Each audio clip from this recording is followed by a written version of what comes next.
Os alumnos de primeiro da ESO do Instituto Xunqueira 2 de Pontevedra levan desde o pasado curso traballando nas aulas con kits de robótica, programación e impresión 3D, actividades pensadas para integrar as novas tecnoloxías no resto de materias escolares. Que é isto? Mellor que non lo expliquen eles. O proxecto consiste en ir a Marte porque a Terra, pois por calquel motivo vai morrer, entonces necesitamos ir a Marte. Pero en Marte necesitamos tamén unha base habitable, entonces o que facemos é ter unha construción da base cunha cúpula para o oxígeno e unhas casiñas. Non podemos labrar a terra nosotros só porque nos costaría moito tempo e moito esforzo, entonces facemos estes robotiños daqui que o que fai son labrar a terra. Fabricamos uns robots. Este non ten o arado para arar a terra, pero os outros sí, porque este era un prototipo.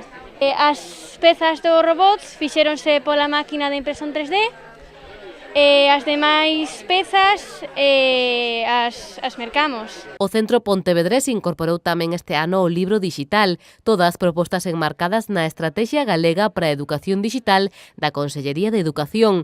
Esta mañá Román Rodríguez visitou o instituto, foi partícipe dos traballos do alumnado e salientou o compromiso da Xunta cos coñecementos científicos na aula. Este instituto este ano vai ser un centro edisgal, é o primeiro ano que vai a poñerse en marcha, é un dos novos centros que se pon en marcha acorde ca nova estrategia edodigital que vimos de presentar fai uns días.